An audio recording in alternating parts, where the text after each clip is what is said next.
que por fe conquistaron reinos, hicieron justicia, alcanzaron promesas, taparon bocas de leones, apagaron fuegos impetuosos, evitaron filo de espada, sacaron fuerzas de debilidad, se hicieron fuertes en batalla, pusieron en fuga ejércitos extranjeros. Vamos a tomar algunos de esos nombres aquí y hoy hablaremos de Gedeón. Una de las cosas que me impresiona acerca de Gedeón es que él fue un hombre ordinario y Dios lo utilizó en forma poderosa. Y aunque este mensaje lo he titulado La gente que Dios usa, bien podríamos llamarlo ¿Cómo ser utilizado por Dios? ¿Le gustaría que Dios le use? Quiero decir, ¿haría alguna diferencia en su vida el que Dios le utilice? En la famosa tira cómica Peanuts o Charlie Brown, el pequeño Lino estaba molestando a Lucy y le decía, cuéntame una historia, cuéntame una historia, cuéntame una historia. Finalmente Lucy, desesperada, le dice, está bien, está bien. Había una vez un hombre que nació, vivió y murió. Y luego se cayó y siguió su camino. Y Lino comenta, como para ponerse a pensar, ¿verdad? Amigo, ¿va a ser eso verdad acerca de usted? Nacer, vivir y morir. Existir para vivir y vivir para existir. ¿Es eso todo en su vida? Escuché de un hombre llamado Willy que trabajaba para una organización. Un día Willy murió y alguien fue a la oficina donde Willy trabajaba y dijo, me gustaría aplicar para ocupar el puesto de Willy, que él dejó vacante. Y le contestaron, Willy no dejó ningún puesto vacante. Qué triste, ¿no le parece? Y me pregunto, ¿cuántos de nosotros no dejaremos ningún puesto vacante cuando vayamos hacia la eternidad?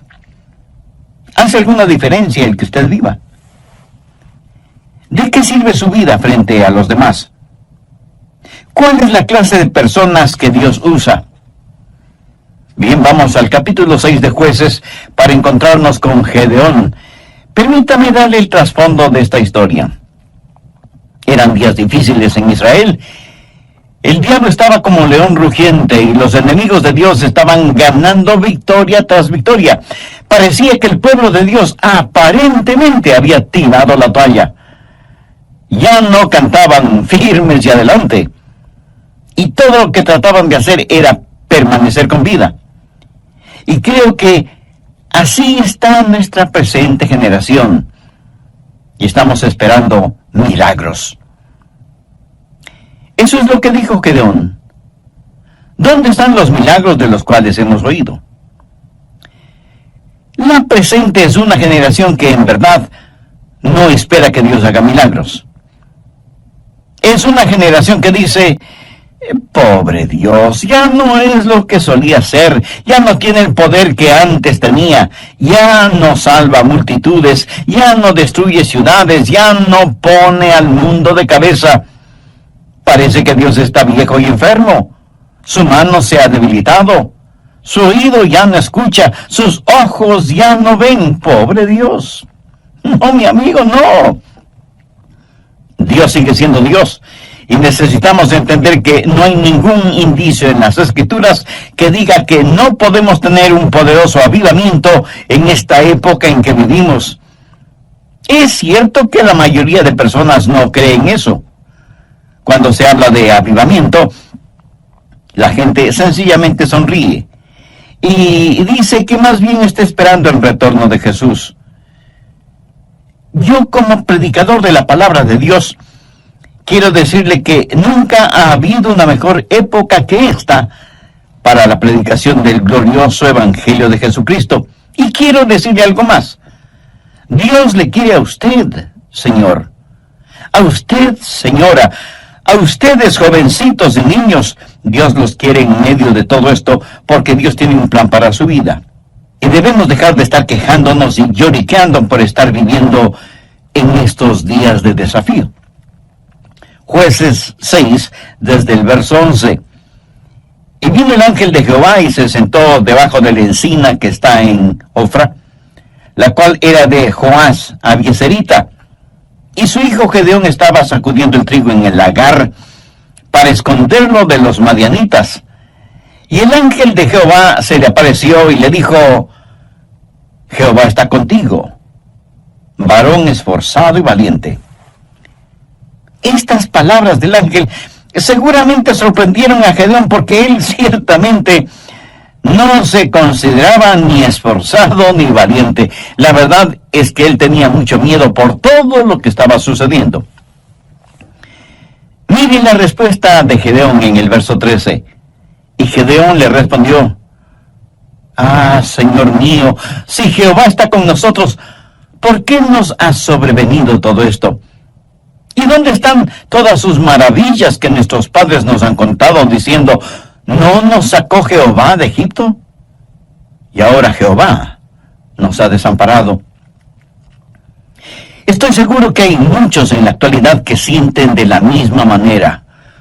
Oh, cuán maravillosos fueron los tiempos pasados, cuando Dios se manifestaba tan poderosamente, pero ahora Dios nos ha dado las espaldas, Dios nos ha olvidado. ¿Sabe lo que Gedeón estaba tratando de hacer? Estaba tratando de culpar a Dios por todos los problemas. Gedeón estaba esperando en Jehová, pero la verdad es que Dios estaba esperando en Gedeón. Gedeón dijo: y ahora Jehová nos ha desamparado y nos ha entregado en mano de los madianitas. Y mirándole Jehová le dijo: ve con esta tu fuerza. Aquí tenemos a un hombre muerto de miedo, a quien Dios le llama hombre de valor, y le dice: ve con esta tu fuerza y salvarás a Israel de la mano de los madianitas. ¿No te envío yo? Entonces le respondió: Señor mío, ¿con qué salvaré yo a Israel? He aquí que mi familia es pobre en Manasés, y yo el menor de la casa de mi padre. Jehová le dijo: ciertamente yo estaré contigo, y derrotarás a los madianitas como un solo hombre. En otras palabras, Dios le dijo a Gedeón: Gedeón, tengo un trabajo para ti, porque eres un hombre de valor. Pienso que Gedeón habrá respondido: Señor, ¿estás seguro que te refieres a mí? De todas las familias y tribus de Israel, mi tribu es la última, y mi familia la más pobre, y yo soy el menor de mi familia, y dices que quieres usarme. Sí, Gedeón, voy a usarte. Ahora présteme atención. No se atreva nunca a decir que Dios no puede usarle. Eso es como insultar a Dios. Si usted es un hijo o hija de Dios, nunca se considere una persona ordinaria. Y quiero compartir con usted 5 características de la gente que Dios usa. Primero, Dios usa gente común. Jueces 6, los versos del 14 al 16. Y mirándole Jehová le dijo: ve con esta tu fuerza y salvarás a Israel de la mano de los madianitas. ¿No te envío yo? Entonces le respondió: Señor mío, ¿con qué salvaré yo a Israel? He aquí que mi familia es pobre en Manasés, y yo el menor de la casa de mi padre. Jehová le dijo: ciertamente yo estaré contigo, y derrotarás a los madianitas como a un solo hombre. Aquí está este temeroso agricultor, pero Dios le dice que es hombre de valor. ¿Por qué? Porque Dios no veía a Gedeón como él se veía. Dios veía lo que podía hacer Gedeón con el poder de Dios. Verá, no es lo que usted es por usted mismo. Mire lo que dice Jueces 6:34. Entonces el Espíritu de Jehová vino sobre Gedeón. ¿Lo ve? En el idioma hebreo, este verso dice literalmente: el Espíritu del Señor se vistió a sí mismo con Gedeón. ¿Cómo le gustaría a usted que Dios se vistiera de usted como si fuera ropa? Por lo tanto, no es necesariamente el hombre, es Dios en el hombre. Y Dios se vestirá de usted como si fuera su propia ropa. Dios usa gente común. Anota el margen 1 Corintios 1:26. Pablo está hablando a ese grupo de creyentes que iban a poner al mundo de cabeza y dice: pues mirad, hermanos, vuestra vocación, que no sois muchos sabios según la carne, ni muchos poderosos, ni muchos nobles, sino que lo necio del mundo escogió Dios para avergonzar a los sabios, y lo débil del mundo escogió Dios para avergonzar a los fuertes. Dios usa esa clase de personas como nosotros. ¿Qué es lo que Dios está diciendo? No es cuestión de títulos, sino de relación. No es cuestión de habilidad, sino de disponibilidad. No es cuestión de fama, sino de fe. Dios quiere gente ordinaria para realizar cosas extraordinarias a fin de que la honra y la gloria sean para Él. Hace años, en una gran ciudad metropolitana, se anunció la presentación de un renombrado violinista que daría un concierto tocando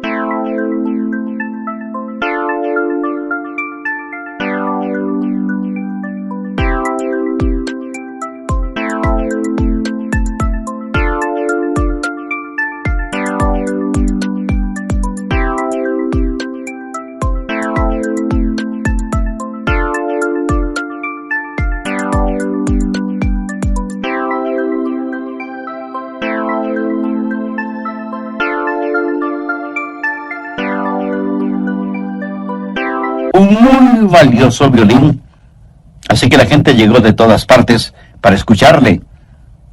Y cuando él empezó a tocar el violín, uno como que oía risas de niños, trinar de pájaros, rumor de hojas, sonidos de riachuelos.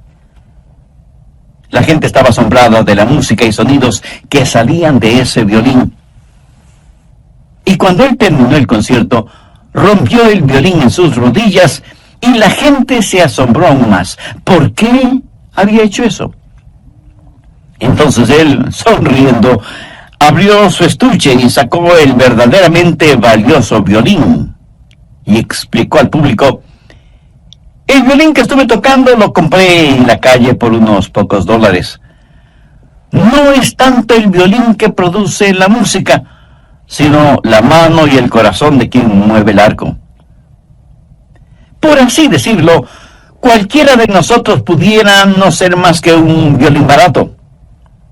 Pero Dios es el maestro violinista y puede sacar hermosa música de su vida o de la mía. Dios usa gente común. Dios puede utilizarle a usted o puede utilizarme a mí. Segundo, Dios usa gente ya limpia. Leamos Jueces 6:25. Aconteció que la misma noche le dijo Jehová: toma un toro del hato de tu padre, el segundo toro de 7 años, y derriba el altar de Baal que tu padre tiene.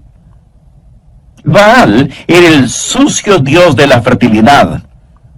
Ellos sacrificaban sus hijos a esa deidad. Cometían fornicaciones y adulterios en nombre de Baal. Era el dios de la sexualidad.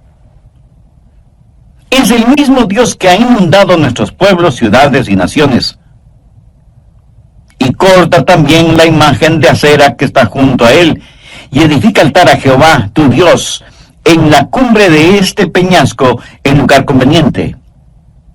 Y tomando el segundo toro, sacrifícalo en holocausto con la madera de la imagen de acera que habrás cortado. Ahora escúcheme atentamente. Si usted quiere que Dios le use, saque todos los ídolos de su vida. Y si usted me dice, pastor, estamos viviendo en tiempos modernos, no tenemos ídolos. Amigo, está usted bromeando. ¿Qué es un ídolo? ¿Una figura hecha de algún material? No necesariamente. Permítame decirle lo que es un ídolo. Es cualquier cosa que usted ame más, tema más, sirva más y valore más que a Dios. Eso es un ídolo. No importa lo que sea. Su trabajo puede ser un ídolo. Usted puede hacer un ídolo de usted mismo. Dios dice que debe quitar los ídolos de su vida. Ahora, el problema con Gedeón y aquellos que le rodeaban era que sus vidas estaban manchadas con pecados y se habían olvidado de su Señor y Dios y estaban sirviendo a dioses paganos. Quiere que Dios le use. Dios no le usará si hay pecado no confesado y no arrepentido en su vida. No lo hará. ¿Quiere saber por qué Dios no le usa? Solo hágase la siguiente pregunta. ¿Tengo un corazón limpio? Los utensilios que usa el Señor deben estar limpios. Dios no nos usará si hay idolatría en nuestras vidas. ¿Es Jesucristo el número 1 en su vida?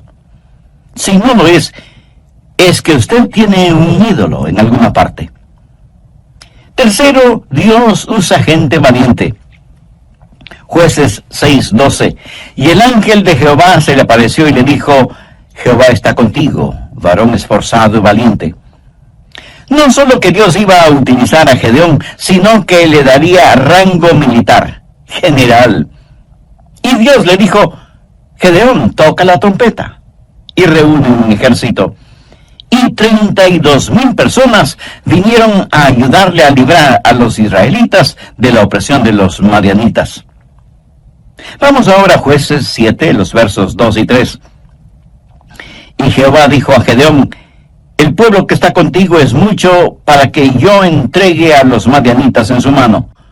No sea que se alabe Israel contra mí, diciendo, mi mano me ha salvado. Ahora pues haz pregonar en oídos del pueblo, diciendo, quien tema y se estremezca, madrugue y devuélvase desde el monte de Galaad. Y se devolvieron de los del pueblo 22,000 y quedaron 10,000. Primero había 32,000 personas. El general Gedeón dijo, escuchen, tengo un anuncio que hacer. Si hay alguien aquí que tenga miedo, no lo podemos usar. Regrese a su casa, está disculpado. Y en esta estampida, 22,000 se hicieron humo. Quedaron 10,000. Gedeón quedó con la tercera parte de su ejército. Ahora, como entonces, si usted es un cobarde, Dios no le puede utilizar. Dios está buscando hombres esforzados y valientes. Dios no se impresiona con el número de miembros en una iglesia. Dios busca almas osadas, valientes, que no serán intimidadas. Amigo, los números no impresionan a Dios. Muchos orgullosamente dicen, nuestra congregación está creciendo. ¿Y qué? Los cementerios también crecen. Dios dice que si usted tiene temor, en español simple eso quiere decir, si usted es un cobarde, no puede utilizarle. ¿Por qué? Porque el temor y el miedo es infeccioso. Pero este punto lo estudiaremos a profundidad en nuestro próximo programa. No quiero finalizar hoy sin antes preguntarle, ¿está siendo usted utilizado por Dios? ¿Hay la disponibilidad de su parte para que Dios haga su voluntad en su vida? Reconozco que estas preguntas no tendrán ningún sentido para usted si es que usted no tiene una relación personal con el Señor Jesucristo. ¿Qué significa tener una relación personal con Él? Significa creer en Él, no solo en forma intelectual, sino confiar en Él y recibirle como el único Salvador y Señor. Significa que usted se reconoce como pecador y con genuino arrepentimiento le pide perdón a Dios en los méritos de lo que el Señor Jesucristo hizo por usted en la cruz del Calvario. Derramó su sangre y dio su propia vida para pagar la deuda de los pecados cometidos por usted. Significa que usted le entregue el control de su vida para que Él se manifieste por su intermedio. Significa que usted podrá decir, como dijo el apóstol Pablo, no vivo ya yo, sino que Cristo vive en mí. Significa que todo esto usted lo hace y lo agradece. Pastor, hay algunas cosas que me dan miedo. Bien, no estoy hablando de temores normales, como tener temor de las serpientes o el temor que se siente cuando, estando en un avión, ese avión es sacudido por una fuerte tormenta y nuestro corazón late aceleradamente. Hay miedos y temores normales. Son como autoprotectores, un instinto que Dios ha puesto en nosotros. Ahora, lo que sí es diferente es tener un espíritu de temor. ¿Ha visto usted a personas con un espíritu de temor? Veamos lo que dice Deuteronomio 28. Y volverán los oficiales a hablar al pueblo y dirán, ¿quién es hombre medroso y pusilánime? Vaya y vuélvase a su casa, y no apoque el corazón de sus hermanos como el corazón suyo. Dios dice que si hay una guerra, aquellos que tienen miedo no deben ir, porque no solo que no serán buenos soldados, sino que infectarán a otros con su temor. Por favor, busque 1 de Timoteo 1:7. Porque no nos ha dado Dios espíritu de cobardía, sino de poder, de amor y de dominio propio. ¿Qué es un espíritu de temor? Es como una neblina, simplemente está ahí, suspendido en el aire. No es como una tempestad o tormenta después de las cuales sale el sol. Si usted es un hijo o una hija de Dios, lleno con el Espíritu Santo, Dios le ha dado un espíritu de poder. Jesús dijo, recibiréis poder cuando haya venido sobre vosotros el Espíritu Santo. Permítame preguntarle, ¿ama usted al Señor? Dios nos ha dado el espíritu de poder y de amor y de dominio propio. Y esa expresión, dominio propio, literalmente significa una mente que no puede ser avasallada. Una mente que ve las cosas como son, que no tiene miedo de fantasmas, ni del siniestro ministro del miedo que es el diablo mismo. Sea lleno del Espíritu Santo y usted tendrá no solo la seguridad de que Dios podrá usarle, sino que también descubrirá que tiene una valentía fuera de lo común. Cuarto, Dios usa personas cautas. Estoy seguro que de inmediato usted me dirá que eso es contradictorio. Pues no lo es. Veamos Jueces 7, los versos del 4 al 8. Y Jehová dijo a Gedeón, aún es mucho el pueblo, llévalos a las aguas, y allí te los probaré. Y del que yo te diga, vaya este contigo, irá contigo. Mas de cualquiera que yo te diga, este no vaya contigo, el tal no irá. Entonces llevó el pueblo a las aguas, y Jehová dijo a Gedeón, cualquiera que lamiere las aguas con su lengua como lame el perro, a aquel pondrás aparte. Asimismo, a cualquiera que se doblare sobre sus rodillas para beber. Y fue el número de los que lamieron llevando el agua con la mano a su boca, 300 hombres. Y todo el resto del pueblo se dobló sobre sus rodillas para beber las aguas. Entonces Jehová dijo a Gedeón, con estos 300 hombres que lamieron el agua, os salvaré, y entregaré a los madianitas en tus manos. Y váyase toda la demás gente, cada uno a su lugar. Y habiendo tomado provisiones para el pueblo y sus trompetas, envió a todos los israelitas cada uno a su tienda, y retuvo a aquellos 300 hombres, y tenía el campamento de Madián abajo en el valle. Dios dijo, muy bien, Gedeón, has enviado a los temerosos a sus casas, pero hay que hacer otra prueba.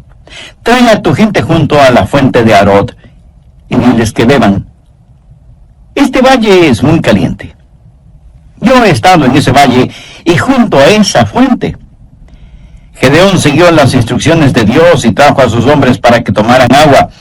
Algunos de ellos se agacharon y pusieron sus bocas en el agua de la fuente, empezando a succionar el agua. ¿Puede usted imaginarse lo vulnerable que se vuelve un hombre frente a su enemigo cuando está en esa posición? Y la Biblia dice que el enemigo estaba muy cerca. Sin embargo, hubo un grupo de 300 hombres que cogieron el agua entre sus manos y se las acercaban a la boca, siempre cautos, mirando hacia todo lado. Estos eran hombres cautelosos.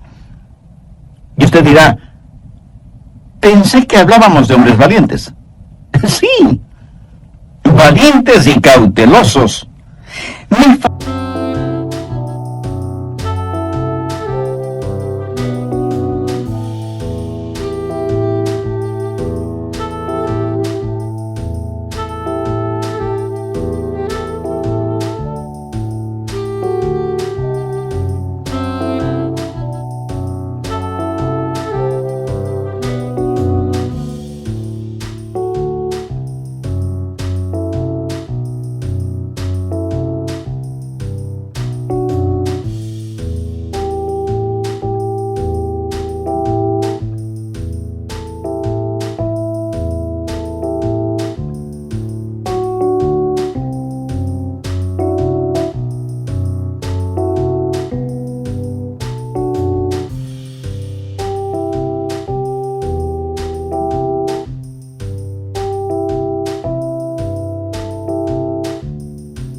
Sin el balance que encontramos en la Biblia.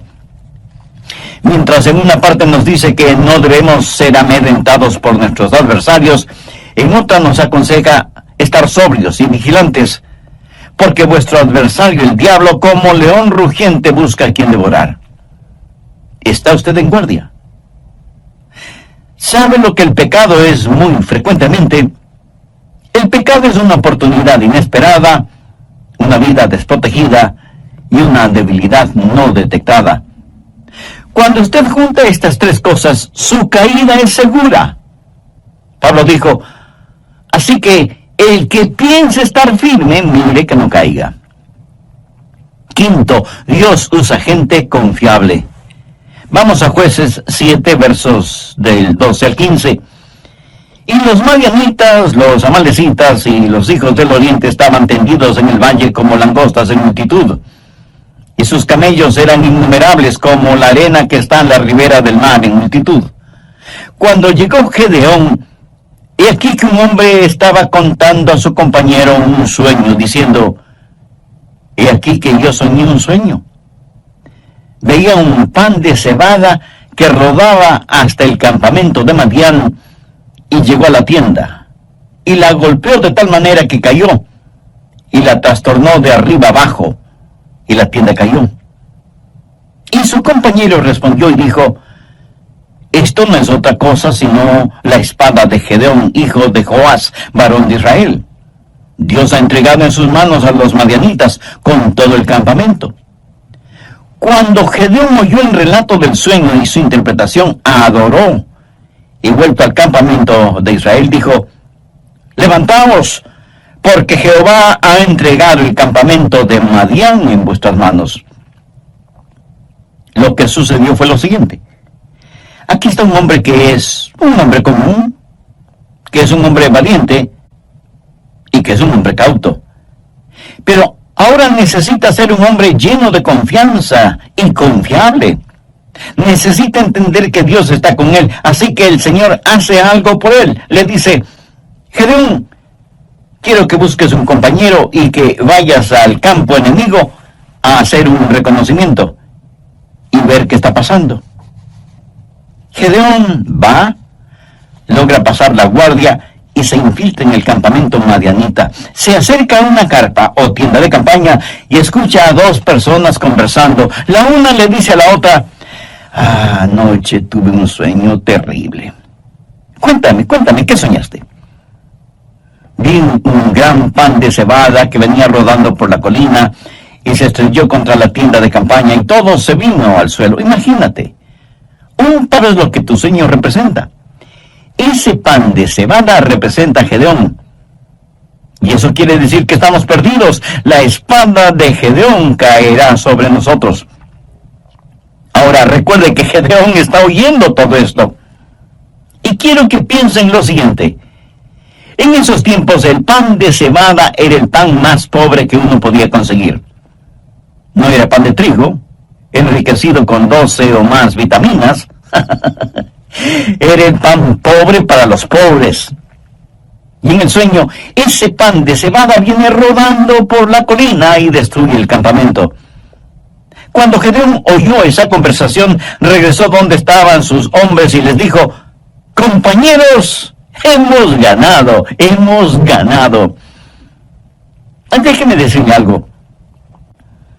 Hay un temor en el infierno acerca de usted. Y usted dice: ¿acerca de mí? Pero si solo soy un pan de cebada. Precisamente ese es el punto. El diablo espera que usted nunca entienda quién es usted y qué es lo que tiene en el Señor Jesucristo. Y cuando usted dice que solo es un pan de cebada, eso es cierto, pero escúcheme. He visto a gente demasiado importante según su propia opinión, que Dios no ha utilizado. Y he visto a gente que se consideraba pan de cebada siendo utilizada poderosamente por Dios. Dios quiere tomar gente ordinaria para realizar cosas extraordinarias.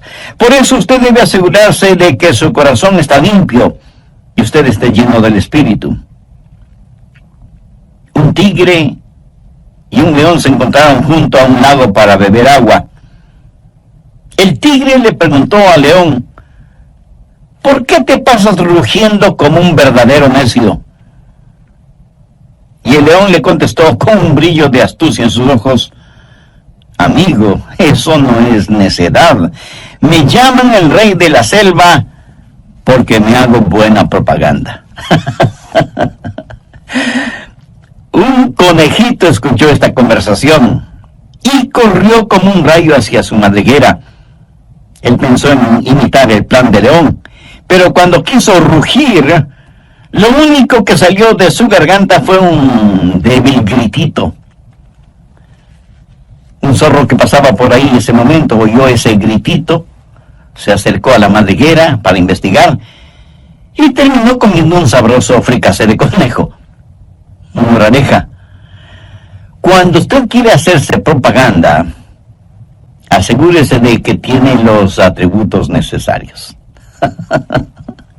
Escuche, usted tendrá los atributos necesarios si su corazón está limpio y está lleno con el Espíritu Santo. Bien pudiera ser que usted sea solo un pan de cebada, pero Dios quiere usarle. El verdadero temor que hay en el infierno es porque uno de estos días los hijos de Dios van a descubrir qué es lo que son y qué es lo que tienen en el Señor Jesucristo. ¿Es usted conocido en el infierno? Ya veo su reacción. Pero pastor, ¿cómo se le ocurre semejante cosa? Bueno, no se enoje. Solo era una pregunta. Yo sí quiero que mi nombre esté en la pizarra de anuncios del infierno. Quiero que haya un cartel con mi foto que diga: atención, este es Adrián Rogers, es muy peligroso. Y aunque solo es pan de cebada, es muy peligroso porque está armado con la espada de la palabra de Dios. Usted no puede tener su nombre en el salón de los cantones en el cielo, a menos que su nombre sea conocido y temido en el infierno. En el libro de los Hechos encontramos a unos hombres, de hecho, 7 hijos de un sacerdote judío llamado Esceva. Veamos Hechos capítulo 19, verso 13. Pero algunos de los judíos exorcistas ambulantes intentaron invocar el nombre del Señor Jesús sobre los que tenían espíritus malos, diciendo: os conjuro por Jesús, el que predica Pablo. Ellos no tenían un conocimiento personal de Jesús. Sabían acerca de él por la predicación de Pablo. Ahora ponga mucha atención al verso 15. Pero respondiendo el espíritu malo dijo: A Jesús conozco y sé quién es Pablo. Pero vosotros, ¿quiénes sois? Por favor, no pase por alto las consecuencias de la falsa religión. Vea lo que dice el verso 16. Y el hombre en quien estaba el espíritu malo, saltando sobre ellos y dominándolos, pudo más que ellos, de tal manera que huyeron de aquella casa desnudos y heridos. Eso es religión de segunda clase. Ellos no dijeron en el nombre de Jesús, a quien conocemos. Dijeron en el nombre de Jesús, el que predica Pablo. Esa es religión de segunda clase. Usted no puede ir por ahí diciendo en el nombre de Jesús, del cual predica el pastor Rogers. No. Amigos, su nombre necesita ser conocido en el infierno. Los demonios necesitan saber que usted es alguien, una persona ordinaria, pan de cebada, común, pero valiente, cauto, confiable, que está siendo usada por Dios. Dios les dio la victoria ese día. ¿Quiere usted vivir victoriosamente o simplemente se dirá de usted que nació, vivió y murió? ¿Qué diferencia hará usted en el mundo? ¿De qué va a servir su vida? Y por favor, no me venga con el cuento de que usted solo es una persona común, ordinaria. No me diga que es demasiado viejo, o demasiado joven, o demasiado pobre, o falto de educación formal. Recuerde que no muchos nobles, influyentes o poderosos son llamados. Y no lo son, no porque Dios no pueda ni quiera usarlos, sino porque sus intereses son muy personales y terrenales. Es cierto que a lo mejor Dios no le use a usted en la forma que utiliza a otra persona. Por favor, no sea celoso de la forma en que otras personas son utilizadas por Dios. Después de todo, esa es una decisión de Dios, no suya. Usted no puede escoger su lugar de servicio. Pero si usted se pone a las órdenes de Dios, Él le usará. Yo creo eso con todo mi corazón. Anhelo que usted también lo crea. Debemos pedir a Dios que nos ayude como personas y como iglesias para estar listos a pelear la batalla que todavía no vemos. Que nuestro anhelo sea ser vasos escogidos y limpios para que Él pueda utilizarlos. Amigo, antes de que Dios pueda utilizarle, usted tiene que conocer a Cristo como su Salvador y Señor en forma personal. Todos somos pecadores. Pecadores por nacimiento, por naturaleza, por voluntad y por práctica. Nuestro pecado merece castigo. Pero Dios quiere perdonarnos y salvarnos. La Biblia dice en Hechos 16:31, cree en el Señor Jesucristo y serás salvo. ¿Qué es lo que usted cree acerca del Señor Jesucristo? ¿Que Él derramó su sangre por usted y murió en la cruz del Calvario por